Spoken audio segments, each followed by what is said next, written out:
Buenos días. Vamos para nuestro tema número 7, y es un tema que atañe a toda la sociedad, no solo la sociedad colombiana, sino la sociedad mundial. El abuso sexual. ¿Por qué últimamente tiene tanta connotación? Porque en todos los países se establecieron reglas y leyes que penan de una forma severa a quien comete abuso sexual. Entendamos la definición del abuso sexual. El abuso sexual en niños es toda actividad que sea llevada a cabo por un adulto y que tenga connotaciones sexuales. Ocurre sin consentimiento en condiciones de desigualdad entre la víctima y el abusador.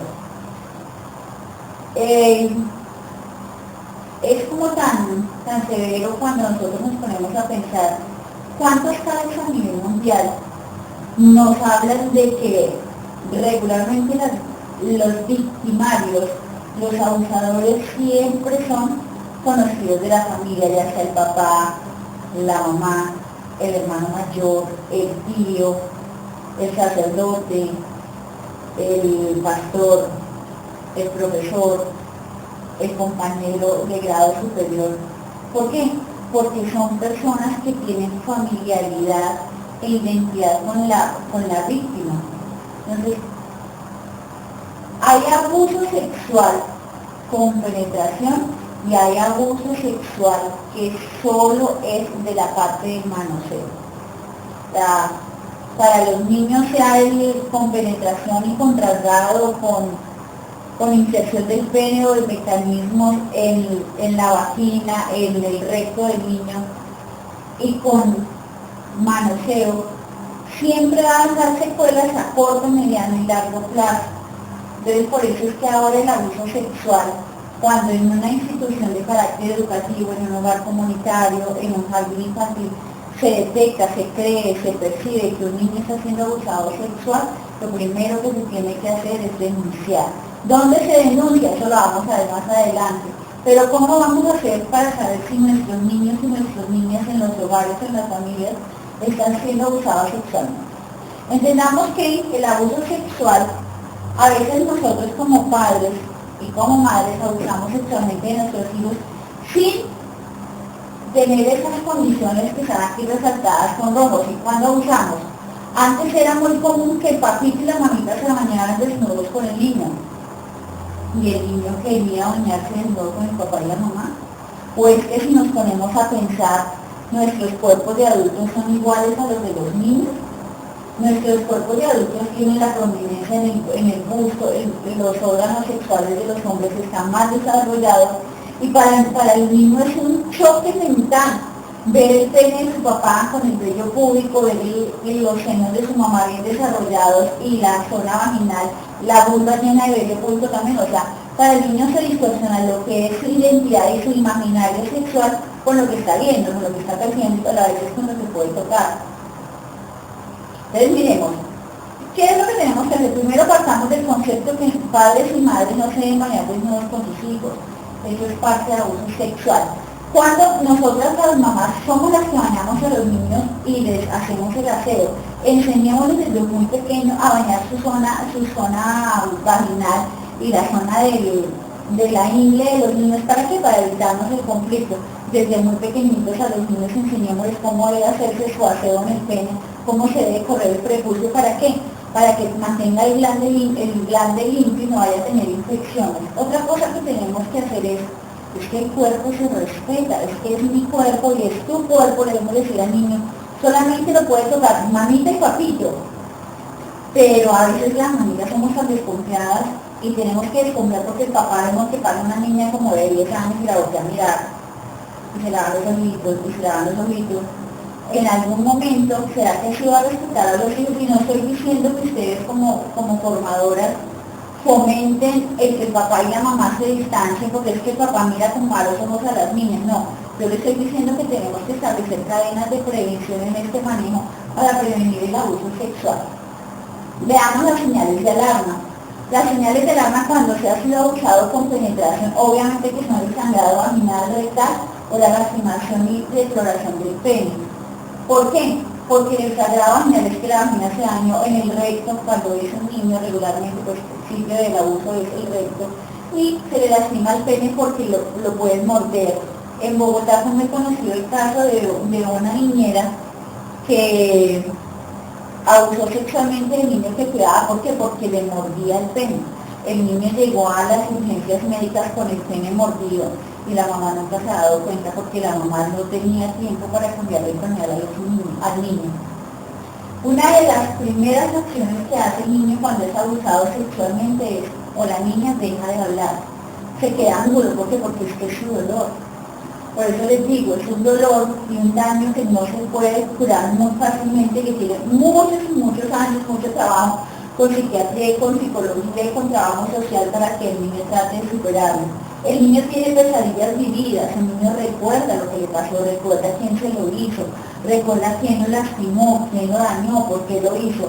Es más duro cuando nos damos cuenta de que el que lo dañó es el papá, o la dañó la mamá, o lo dañó el hermano. No se supone que son las personas que tienen que protegerlos, que tienen que salvaguardarlos del mal que le puedan hacer los demás. Entonces, por eso el niño tiene pesadillas y sueña, evoca. Nosotros le decimos la evocación. El niño se acuesta pensando y es con el temor a quedarse en lo oscuro, con el temor a quedarse solo. ¿Por qué? Porque el tema teme que se le vuelva a dañar. Los niños cuando son abusados no miran a la cara. Cuando uno empieza a hacer la indagación, qué te pasó, cómo fue, dónde fue, que son los términos que regularmente se utilizan, ahora les voy a manejar qué es lo que en realidad se debe hacer. El niño mira simplemente al piso porque él se siente culpable. Ustedes recuerdan el caso el año pasado, antepasado, en Bogotá, en Andrés Carneves, cuando esa joven que iba con ese vestido muy cortico fue abusada sexualmente. Todos los hombres del país y las mujeres machistas se levantaron, que la mandaba a estar con esa falda tan cortita. Pues que ella dijo, no va a poner la falda cortica, abusen. Los niños no dicen ni que no les debo, abusen ni que son inocentes, abusen ni que quiero que lo hagan, no. Simplemente les tocó un depravado que quiso abusarlos. Los niños y las niñas se empiezan a masturbar cuando no lo hacían. Obvio que tenemos que entender que hay etapas. En los primeros 6 meses el niño se masturba en la etapa de reconocimiento corporal. Entre los 5 y los 6 años los niños se masturban porque empiezan a sentir placer, no como lo sentimos los adultos, sino placer en la gratificación de su zona íntima. Y de los 12 en adelante hasta el que ya que se muera, los hombres y las mujeres regularmente se masturban para obtener placer. Pero cuando el niño ha sido abusado se empieza a masturbar muy constantemente, como mostrando lo que sintió. No es placer, es temor, y por eso repite la acción. Utiliza vocabulario sexual. Hay partes en que el abuso es de visión. Ponen al niño de esas películas que se están filmando, yo sé que ustedes escuchan noticias, es de muchos casos que encuentran videos pornográficos de infantes. Entonces empiezan a utilizar un vocabulario que se los hicieron ver. Ellos no lo querían ver, pero los llevaron a crear ese tipo de vocabulario. El niño se orina en la cama. El niño no se orinaba ya en la cama, pero volvió a orinarse en la cama. O tiene una reacción nerviosa y hace popó en su ropa. Eso se llama hipopresis, nerviosa. ¿Es por qué? Porque son resultados del abuso sexual. El niño llora con frecuencia. ¿Por qué llora el niño? ¿Porque le falta una manzana? No, porque no es capaz de contar lo que le pasó, porque está avergonzado, se siente culpable. Regularmente la víctima le dice, si usted cuenta, yo le mato a su mamá, le mato a su hermano, yo le pego a su papá, y a todo el mundo dice. Entonces, ¿qué hace el niño? Él trata de defender a los demás, incluso perdiendo su tranquilidad por salvar a los demás, porque es más el amor hacia los demás que a sí mismo. ¿Por qué? Porque él se siente culpable. No le gusta estar solo. Que te vas a quedar, que vamos a quedar solo en la casa. No, lléveme, pero es que no lo puedo llevar. No, lléveme, y le forma show, le llora, se tira al piso, hace pataletas que ya no hacía. ¿Por qué? Porque es que no quiere estar solo, no quiere que se vuelva a repetir su abuso.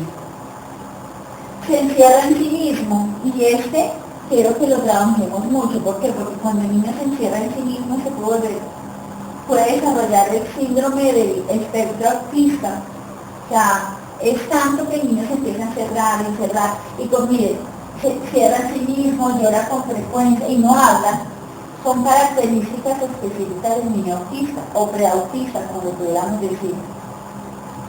Otra actividad que hacen los niños es que empiezan a desconfiar de todo adulto, se le arrima el papá y llora, se le arrima el tío y llora, pero a veces es como netamente contrario, que con la persona que la usó en el primer tiempo no le tengan miedo, y a veces los niños sientan placer con esa persona y permitan que se le repita el abuso sexual cuando no ha tenido esa parte, sino cuando ha sido solamente el manoseo y ha desarrollado esa parte íntima que tenemos todos los seres humanos, que es más bien instintiva y animal y no lógica y afectiva. Entonces miremos otra parte, quiero que tengamos en cuenta.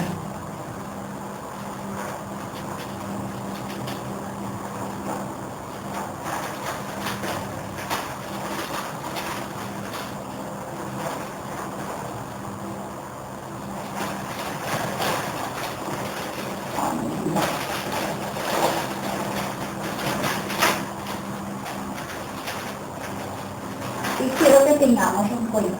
¿Qué hacer? Miren las partes que tienen que poner en práctica como formadores.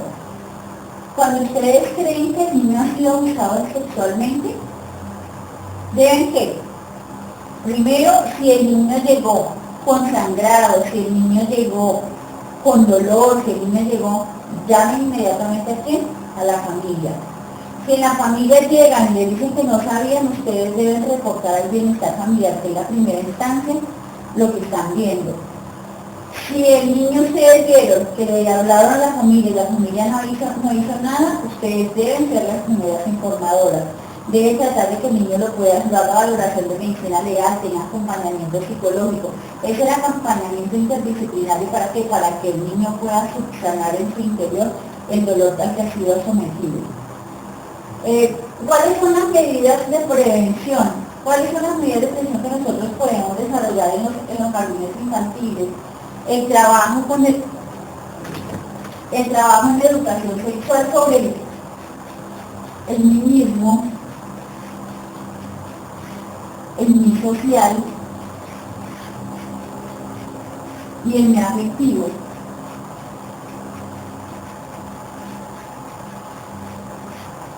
¿Cuál es el niñismo? El niñismo es el niño, tenemos que enseñarle que es importante, que primero yo, segundo yo, tercero yo, cuarto yo, quinto yo, ¿para qué? Para que el niño entienda que lo que esté pasando lo tiene que contar.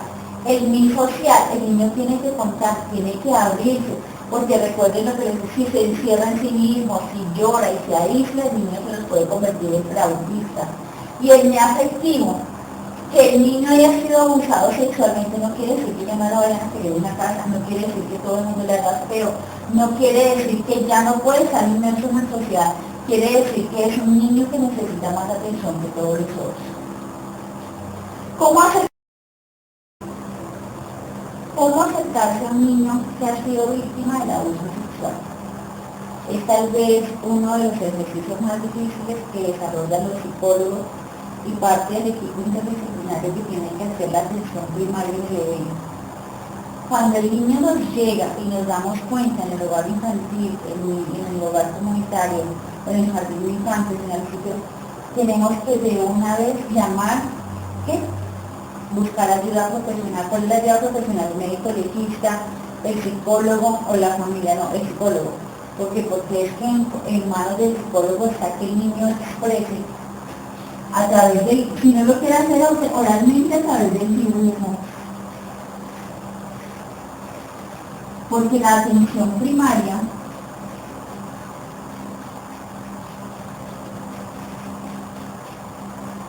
le va a dar las bases para que el niño subsane en su inconsciente el dolor al que fue sometido. En el proceso de acercamiento se tiene que buscar la protección del niño, porque si el niño nos dice que fue mi papá, o fue mi mamá, o fue mi hermano, ¿cómo quedamos nosotros? Si nosotros llamamos al papá, va a decir que fue mentira. Si llamamos a la mamá, va a decir que cómo se le ocurre. Y cuando son los padrastros, yo creo que las partes más difíciles que nos competen a nosotros como psicólogos es cuando la niña nos cuenta que fue abusada por mi padrastro. Porque la mamá le va a decir, claro, que me quiere quitar al marido, me hicieron una buscona, usted se lo estaba buscando porque mire cómo anda vestida, a toda hora ofreciéndose que cuando los niños, que una niña se ponga un vestido corto, que una niña sea amable con su padrastro, no le está diciendo aquí estoy, miren, aquí estoy a su disposición. ¿Cuántas madres no son conscientes de que que su compañero sentimental, que no es el papá de sus hijos o de sus hijas, está abusando de sus niños y cierra los ojos? ¿Por qué? Porque es que si se va, ¿qué hago? Si él se va, ¿cómo hago? Si yo no sé si estoy por mí sola, por eso es que he tenido marido tras marido, hijo tras hijo, porque es que yo no soy capaz. Yo soy integridad, yo simplemente sé ser mamá y esposa, o mujer en este caso, porque piensa más en la parte de mujer que en la parte de tengo que proteger a mis hijos y salvaguardar su integridad física. En el proceso de acercamiento es con amor, en amor y en respeto. Para el niño o la niña abusada sexualmente no es fácil decir, es que me cogieron, es que me hicieron, es que mire cómo estoy. ¿Cómo se dan cuenta ustedes que el niño, fuera de las características, sobre todo las físicas, es cuando es un abuso constante porque es un miembro de la familia, un vecino familiar, las niñas empiezan a tener infecciones urinarias muy frecuentes. Los niños empiezan a tener problemas de evacuación de sus heces. Algunas niñas desarrollan infecciones en su boquita, lo mismo le sucede a los niños, empiezan a tener morados, entonces en esa parte de acercarse es mirar cómo no lastimar al niño, porque si yo les estoy diciendo a ustedes, es que ustedes tienen que fomentar el respeto del cuerpo, y ustedes le dicen al niño, venga, yo lo miro, de pronto el niño va a decir cuando rinda el concepto ante el psicólogo o el profesional que lo va a tener, es que la profesora me metió la mano. ¿Cómo quedamos nosotros? Esta parte de cómo acercarse es muy difícil, es mirar exactamente que yo sí puedo ayudar al niño, a la niña, pero sin que yo vaya a salir afectado. Y salir afectado no quiere decir que ustedes se van a lavar las manos y se van a hacer las vistas gordas, no. Simplemente van a buscar las estrategias con la psicóloga que tiene en el municipio, con la persona de bienestar, con la persona de la Secretaría de Salud que hay en el municipio, para que se atienda a ese niño y se le dé prioridad. O simplemente, de las cosas más difíciles que hay cuando al niño se le hace el reconocimiento a la niña en medicina legal es que cuente qué le pasó. Si la niña es mayor de edad, si la niña es de 7 años en adelante, que ya narran experiencias de más de 5 minutos, sin interrupciones, y le dicen qué le pasó, no es que yo estaba en el cuarto y vino mi papá, me quitó la toalla, para el niño es traumático, para las niñas es traumática, relatar un hecho que la daña físicamente y que daña la imagen de esa persona que ella quería y que la protegía. Ya, si nosotros, o si ustedes tienen la oportunidad, y no estoy diciendo que tienen que hacerlo, sino lean la historia de Garavito, el violador más grande que ha tenido esta parte de Colombia, y yo creo que en el mundo están en los primeros lugares. Fue un niño que fue abusado sexualmente en su primera infancia, y en su casa la persona que se dio cuenta se hizo la que no era con ella. Por eso yo decía cuando iniciamos este tema, el abuso sexual no es de hoy, es de toda la vida, y siempre ha sido, y siempre se abusa porque es que el que abusa tiene poder, tiene autoridad, es agresivo, tiene dominio de su cuerpo y dominio del cuerpo de la persona a la que está abusando. ¿Cómo ayudar? Cuando el niño ha sido abusado, lo primero que tenemos que hacer es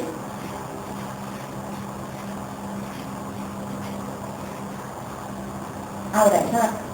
El niño solamente necesita un abrazo, necesita sentirse protegido, que su brazo pues, como madre comunitaria, como jardinera, como profesora inicial de educación inicial, se le está protegiendo del mal, se le está protegiendo de quienes le hicieron daño.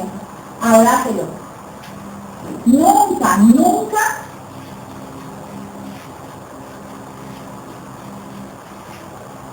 nunca lave la parte que usted que fue lastimada. Porque si ustedes la lavan, ustedes están dañando la evidencia.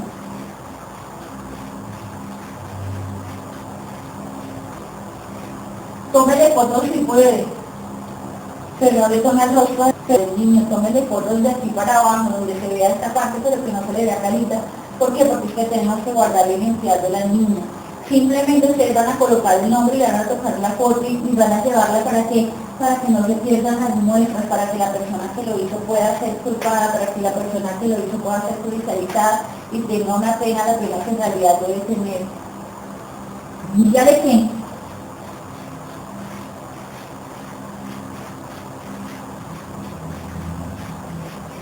Que no es culpable. Quítele ese sentimiento de culpa que ellos desarrollan hasta la vida adulta, y no fue tu culpa.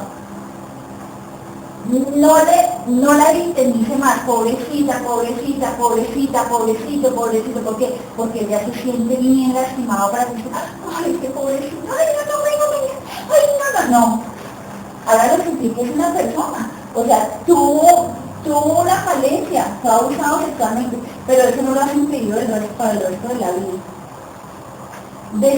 Desarrolle confianza con el niño, en esa parte de abrazar. Dígale al niño que usted lo va a proteger, que usted lo va a ayudar, que para usted es importante, que usted necesita estar con él, que usted le va a dar la protección que él necesita, que si en la familia no han sido capaces, usted como profesora, usted como jardinera, usted como madre comunitaria, encontrar las herramientas para que esa persona que lo lastimó pague con las consecuencias hasta donde debe llegar. Y luego el abuso sexual que listo, ya lo denunciamos, ya le buscamos ayuda, pero el niño sigue ensimismado, el niño no volvió a hablar, el niño no quiere hacer nada, el niño se encerró y se perdió. ¿Qué tienen que hacer ustedes como jardineras? ¿Qué tienen que hacer como madres comunitarias? Encontrar a través de todas esas cosas que vimos hoy, en esta parte del abuso sexual, y de todas las que hemos estado viendo en todos estos 6 temas anteriores que llevamos a través del juego, a través de la pintura, a través del aprender a hacer, del aprender haciendo, a través de la pedagogía. Últimamente, hace como unos 2 años, se desarrolló una estrategia pedagógica para los niños con limitaciones físicas o los niños con accidentes de su vida que han marcado y que les han pedido el aprendizaje nuevo. Entonces busquen esas estrategias con las que ustedes puedan encontrar las bases para motivar con el aprendizaje, que el niño no haga su primera instancia el dolor del abuso, sino que haga de ese abuso el peldaño para ser una persona mejor a corto, mediano y largo plazo. Que el abuso no se convierta en un incapaz, sino que el abuso se convierta en que en su corazón están las herramientas fundamentales para perdonar a quien lo agredió, pero sobre todo para perdonarse él, porque en ningún momento dijo que tenían que abusarlo. Trabajar el tema del abuso sexual es muy bueno siempre y cuando ustedes empiecen a reconocer que esa parte que yo les decía de que el papito y la mamita se van desnudos con el papá, tenemos que quitarse a los padres de familia, que el niño no tiene por qué verlo desnudo. Casi en todos los hogares, o casi todos tenemos de pequeñito una foto donde estamos desnudos con las piernas abiertas. Eso era como y eso es abuso. Eso es abuso porque nosotros no podemos defendernos y no me tomen la foto. Pero ahora tomamos la foto del niño y la subimos a Facebook. La subimos en Instagram, la subimos, enviamos un WhatsApp. O sea, tenemos el respeto que merecen nuestros niños y nuestras niñas. Recordemos que nacimos desnudos, porque venimos desnudos, pero el ser social nos hizo que debemos vestir y debemos tapar nuestra intimidad, hagámoslo todos. O sea, quitemos esas fotos, dejemos de tomar esas fotos de niños desnudos y subirlas. Primero porque pervierte a los más pervertidos, y porque a los niños, a las niñas y a las personas de quien se sube la foto, con el paso del tiempo van a sentir vergüenza de algo que nosotros como padres consideramos que era bonito. Recordemos que los niños víctimas del abuso sexual piden a gritos justicia, y la justicia viene desde el instante que le decimos que ustedes no fueron culpables, se equivocaron con ustedes, pero ustedes son personas de amor, personas de atención, como lo somos todos nosotros. Por favor, investiguen para el encuentro que tengamos en físico las actividades que desarrollan en el municipio a favor de los niños que fueron abusados o víctimas del abuso sexual. Muchas gracias.